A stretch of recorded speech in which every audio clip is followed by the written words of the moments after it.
Hi, very warm welcome to you. Good afternoon guys, it's Gene from maverickstar Observatory. We're going to be going through Earth Health at a glance, but before we do, I want to say a huge thank you for those people that have recently clicked on the subscribe button. Don't know if you've noticed, but over the last 6 months we have put in excess of over 10,000 subscribers to this channel. So a huge thanks to those new subscribers.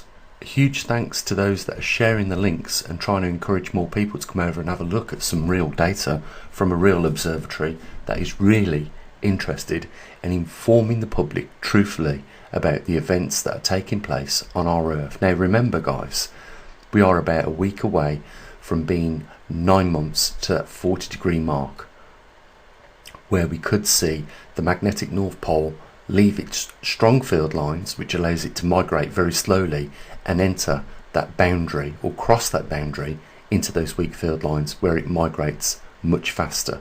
I will just say that you'll notice when we go down into the data for the Earth Health at a glance today that's been put up, there is some activity in the mid-Atlantic ridge. Not quite as north as our magnetic North Pole over the northern hemisphere that is crossing right now, but nevertheless activity in a region of interest on our Earth, which is of interest to us. So a huge thanks to those also that have been pledging some support financially to our observatory. And once again, it's not mandatory, but without that we simply cannot put this data together for you. And just to give you an idea, if you chip in $10 to this observatory, when you consider how much money's worth of equipment we've got, if we was to go out there and buy it, let's just look at the muon detectors, in excess of £7,000 each. The Trimag system, you won't get one of those for less than £250,000 for a one-off to be built.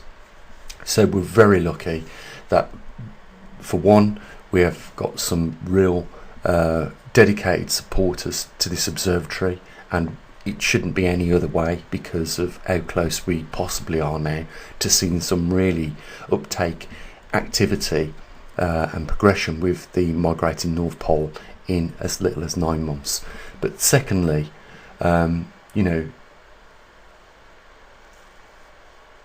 we wouldn't be here. We just simply wouldn't be here if it weren't for the support that we get from a few people on patrons, and that link down there in the description. And as always, I know it requires an effort, but what we have to do is just think about how much of an effort the mainstream organisations, media, are avoiding certain topics. And you might say to yourself, well, this is YouTube, and if you click on a lot of other things of interest for yourself, you might be happy to be titillated with some comical things. Not everybody wants to face the reality, because in a lot of aspects it's like having that warm duvet, your warm bedding pulled off you in the middle of the night when you're sleeping soundly with your loved ones. So I completely understand for a lot of people that just don't want to know what is taking place. But there is a massive effort right now to take you away from the things that are really happening. There is a lot of misinformation which is backed by global governance around the world, and where can you get truthful facts about what is taking place on your Earth at a moment's notice? This is the main reason why we built the website for you guys, so that you don't have to wait for the next YouTube video to come out. You can go simply to poleshiftnews.com on the website, and you will find our website, which is dedicated first and foremost to the magnetic pole reversal, and secondly to all these anomalies now that we're going to go through. So without any more delay, let's get into it. So we're looking at the atmospheric CO2 at 440 parts per million. And before we go any further, I just want you to imagine if the screen that you were looking at right now had 1 million blue dots on it, and there was just 440 red dots in there. In very, very small pixels, how easy would it be for you to spot those red particles? And the reason why I say this is because I want you to get in your imagination, the idea of how little CO2 is actually in our atmosphere. And a bit later on in this video, we're going to talk a little bit more about that, and I'm going to show you some truthful facts about CO2 that some of you may not be aware of. The atmospheric oxygen is at 20.40%, massive atmospheric quantity of oxygen. And our Earth has been through 3 stages of having lots of quantity of a particular atomic makeup, if you want to call it that. But it first of all was methane for a long period of time, many millions of years. It then was carbon dioxide, or CO2, and now we are living in the third environment in our world, where there is a large reservoir of oxygen in our atmosphere. And the reason why we check the atmospheric oxygen is because some people are genuinely concerned, as much as they are for how much CO2 is in the atmosphere, just likewise how many volcanoes are actively erupting. Because you might go to other websites where they say, we've got lots of volcanoes popping off everywhere. Can you imagine all that sulfur going into our atmosphere? What's that going to do to our climate? But the reality is, on average, at this present time, we have 26 volcanoes erupting, or that are in eruption right now. And that is probably a third less than what we was experiencing 10 years ago. So there is some very, very slow changes taking place, and we have to be careful when we're dealing with planetary sciences across the range: earthquakes, volcanoes, cosmic radiation. We've got to be careful not to be alarmist when we talk about recent trends over a few years. And that's why when we're looking at the Arctic sea ice that is appearing to be rebounding, we have to come back down to reality and say this is a recent trend over 2 years, and for that reason we can't say that for the next 100,000 years it's going to be like that. Although when we're talking about sea ice extent over the northern hemisphere, we have to bear in mind we are probably 6,000 to 8,000 years going back into the Milankovitch cycle, which puts us on an elliptical orbit around our sun, and therefore the Earth moves slightly further away. And a bit later on, when we look at the CO2 charts compared to interglacial and glacial periods, we'll see exactly where we are. And because it is a trend that we can rely on, that goes back over enough time to 450,000 years in our history, we can definitely say that it is on the cards right now for us to be entering at some point possibly a thermocline, which puts our northern and southern hemispheres back in a prolonged winter period which lasts around 85 to 90,000 years. Yes, we are re-entering an interglacial period. There is fact number one. Mainstream media and these big organisations like the European Space Agency, NASA, NOAA, British Geological Survey, the Canadian Geological Survey will not be telling you guys. And what they want you to do is look at trends like the Michael Mann ice hockey stick temperature chart that goes back only to the 1900s, because there has been a little increase in temperature over that period of time. What we have to bear in mind is that the Industrial Revolution started 1760, not in the 1900s, and yet we do not see those increases in temperature over that period of time.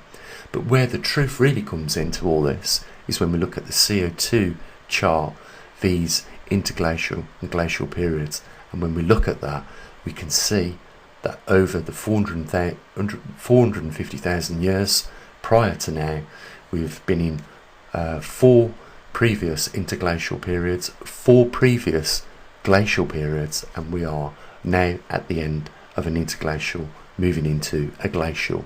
So you can expect our climate to get much cooler. Fact number 2, really, whilst we're talking on the topic of CO2, is that there is only 4% of our atmosphere which is CO2, and for that reason it's a trace gas. It's not a gas like oxygen, which is at 20.40% today. It's a trace gas, which means it's not even an important gas. On that topic, there isn't a single scientific peer-reviewed paper out there which proves that humans are responsible for heating the environment, and you wouldn't expect to see that in any case. And the fact is, there is only 0.4% atmospheric CO2 in our atmosphere, and guess how much we are responsible for putting out? 0.0003%. The rest is all natural degassing from oceans and land. And if you look later on at the chart I'm going to show you, when we go into an interglacial period, more CO2 is released as a result of ocean warming slightly due to a interglacial period. It's like the ice and the glaciers that are melting right now in the Himalayas, which are getting environmental scientists' pants in a twist. What you have to remember is that for the last 12 to 15,000 years we've been in an interglacial period, and that will melt.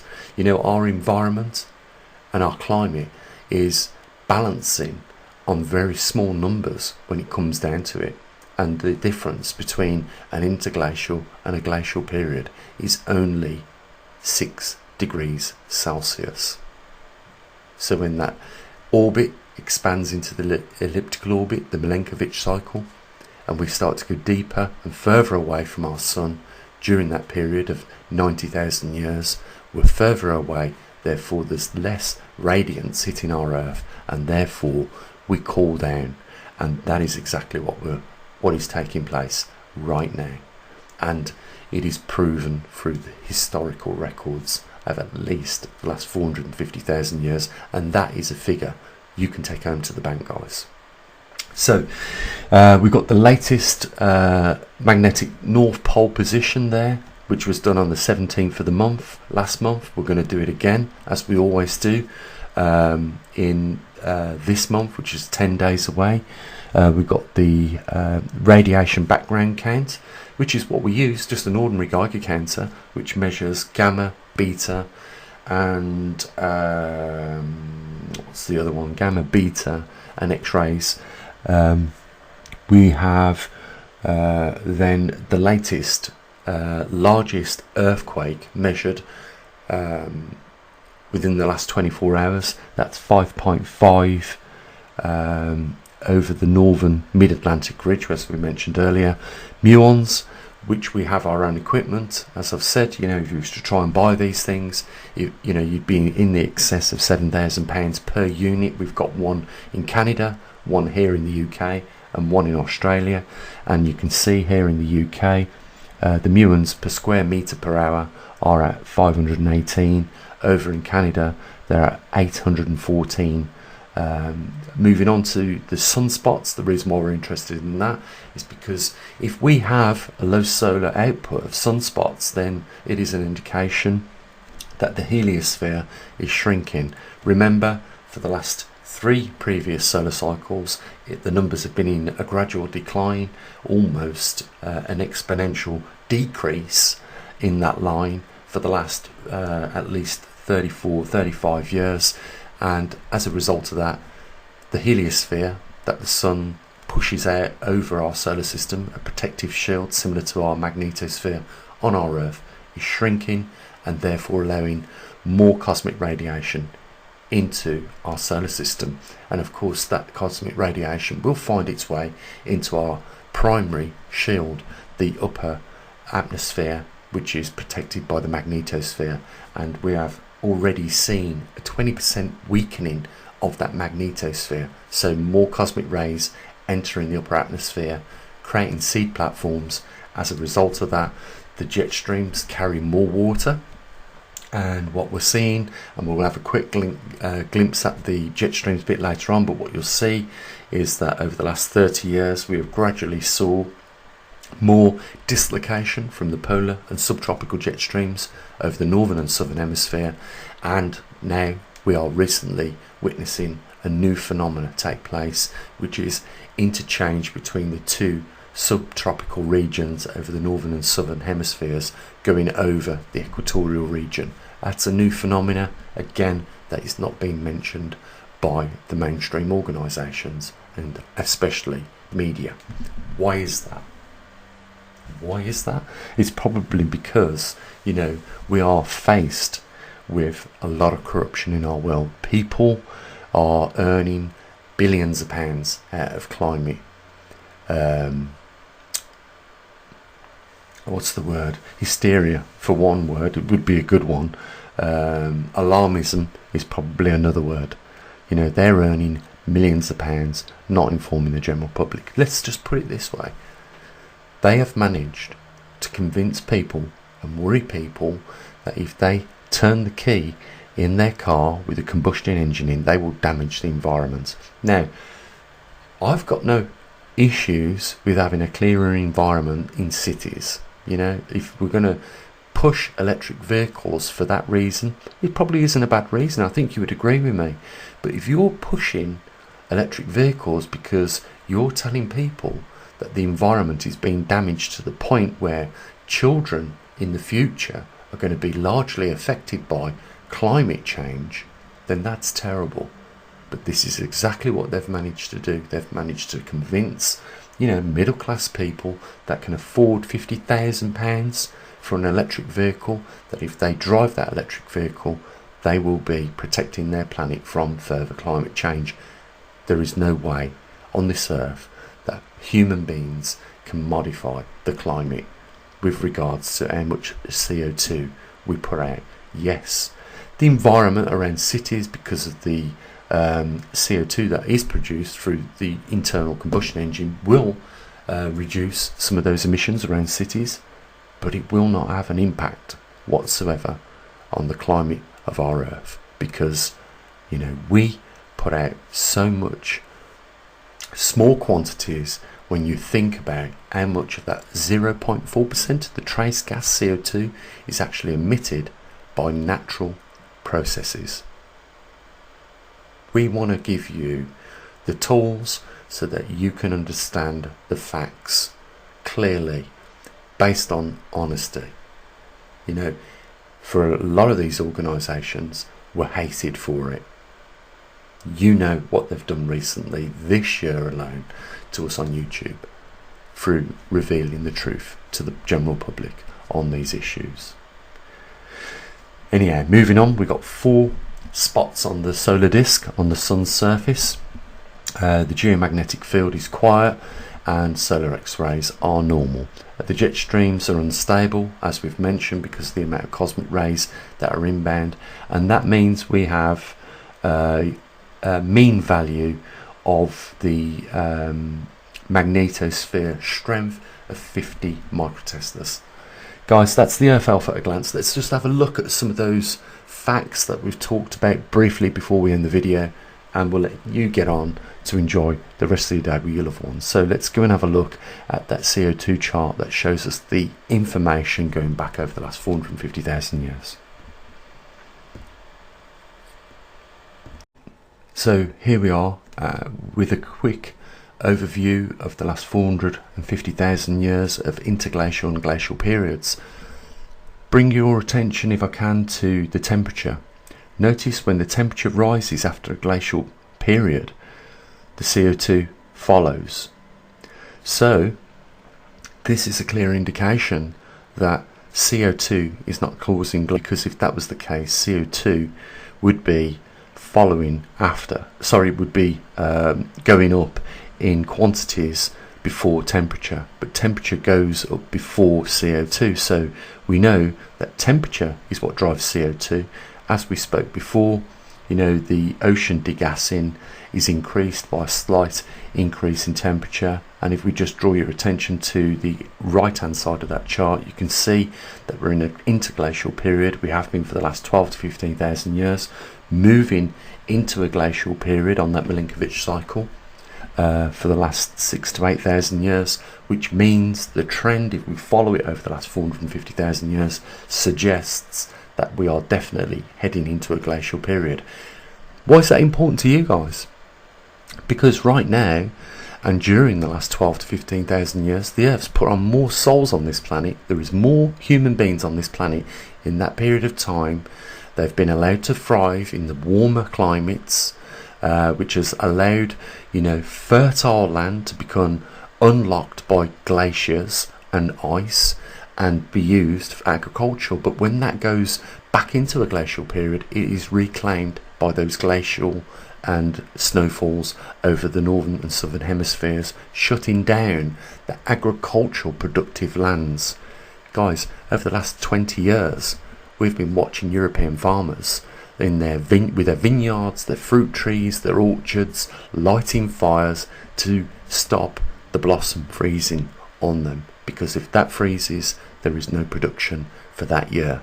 What we're seeing them do is resort to desperate measures. Thousands and thousands of cans of diesel lit all the way up the orchards so that they can keep the blossom from freezing. And this is not just isolated to Europe. We've seen farmers in China lighting fires under the cattle because they have lost thousands and thousands of heads of cattle due to sub-zero temperatures.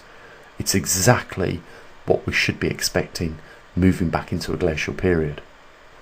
This can all be hampered by a magnetic pole reversal, and the effects of a glaciation can come over rapidly, in my opinion, because when you have broken jet streams delivering Arctic temperatures into regions that don't usually have Arctic temperatures or have not experienced these Arctic temperatures for hundreds of years on the record and breaking new records with low temperatures, there's something else behind all this.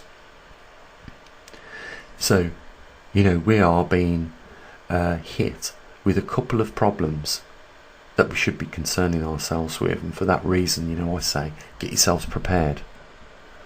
One, we've got a magnetic reversal taking place, modifying the jet streams, altering our climate. Two, we're returning back into a glacial period. And three, the problems are being multiplied by our sun, which is in a grand solar minimum right now.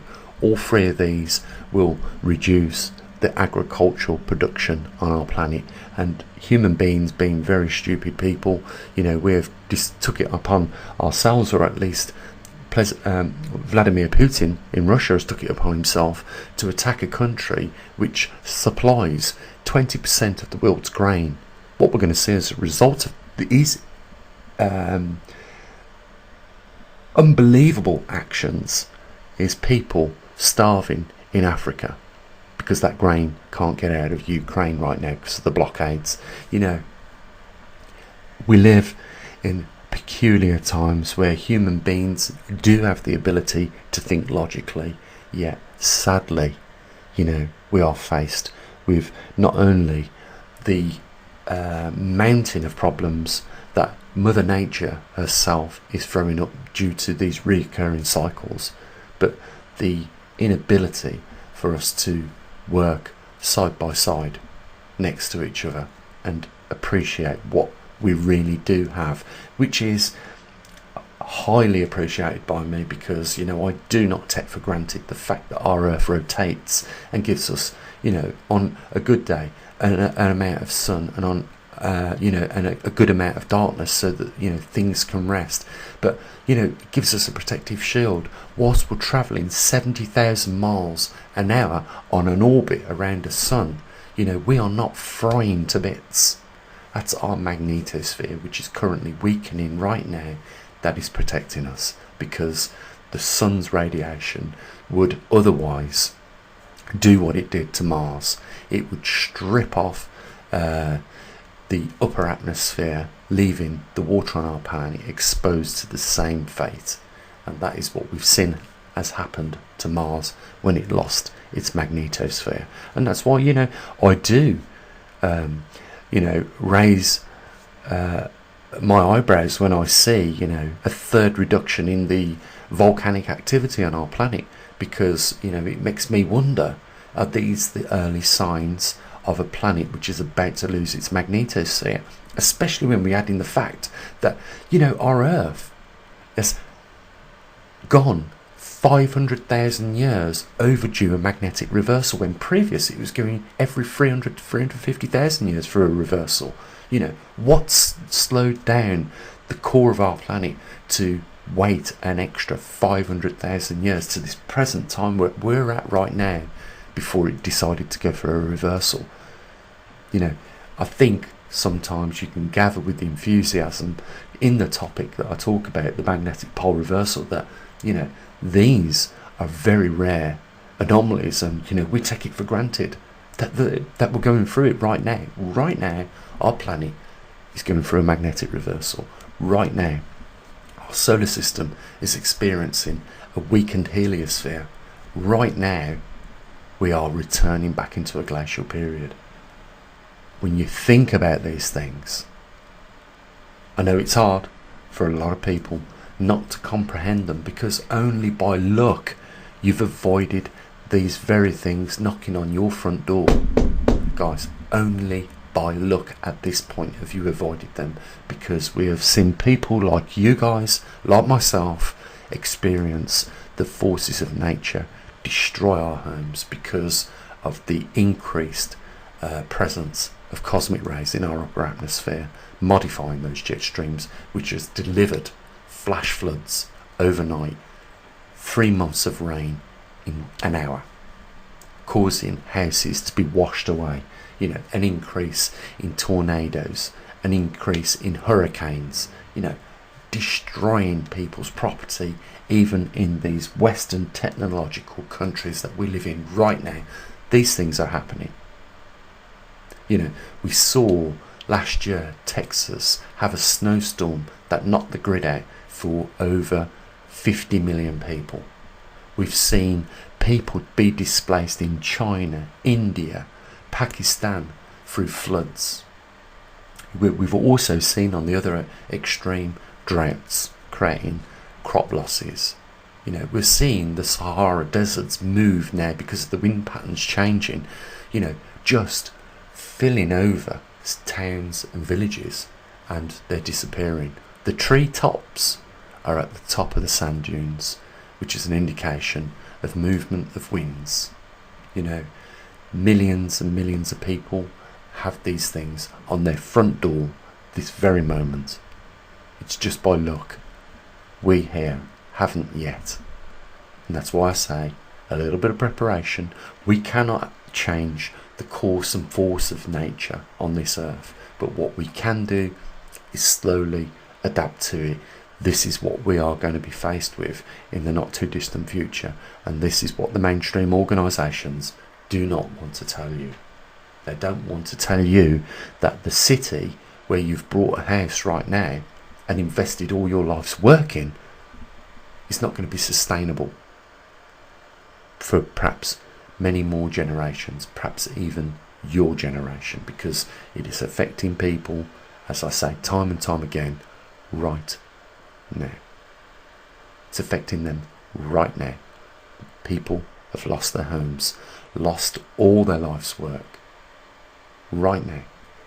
Just a matter of one more pull on that one-armed bandit, that fruit machine in the arcade that gives you the jackpot. And God forbid that never happens, but if them numbers all line up and then you have one of these events on your front door, God help you and your loved ones, because it is just a matter of time. When you look at this chart for the last 450,000 years, you have everything you need to know. Over on poleshiftnews.com, you have everything you need to know about the condition and health and well-being of your planet. And if you are a logical thinker, you will know, if you haven't already, it is time to start making some preparations and getting your mental thoughts in the right place. Guys, I'm going to leave it here. There is a link down there if you want to help us. You know, it's not mandatory, but without the funds, we can't put out more equipment and monitor this thing. And trust me, we're probably just a little over 9 months away. We need double or triple the amount of equipment that we've got in the field right now. If you go over to the magnetometer data, the global magnetometer data, you'll see one of our superstars not only sent his magnetometer data from Canada. Kendall, thank you very much. But he also included his muon readings as well for the month on the Earth Alpha Glance if you want to go back. We'll be in touch with hopefully Scott, and we'll get in touch with one of our other subscribers in Perth, Australia, Jeff Binley. So guys, have an amazing day. Links down there. We hope you support us to keep you informed, but more importantly, lots of others, because 98% of this world's population are not even aware that this Earth is going for a reversal. Can you believe that? We need to do something about that. Please help and support us. I know it requires a little bit of effort. You've got to fill in your details. You've got to part with your hard-earned cash. And you know what? We have made a massive effort here with the little funding that we've got to try and inform as many people as we can and keep them informed. So it's important. Guys, nothing else to say, but you know, enjoy the rest of your day with your loved ones. Think about some of the things we mentioned. As always, bye for now.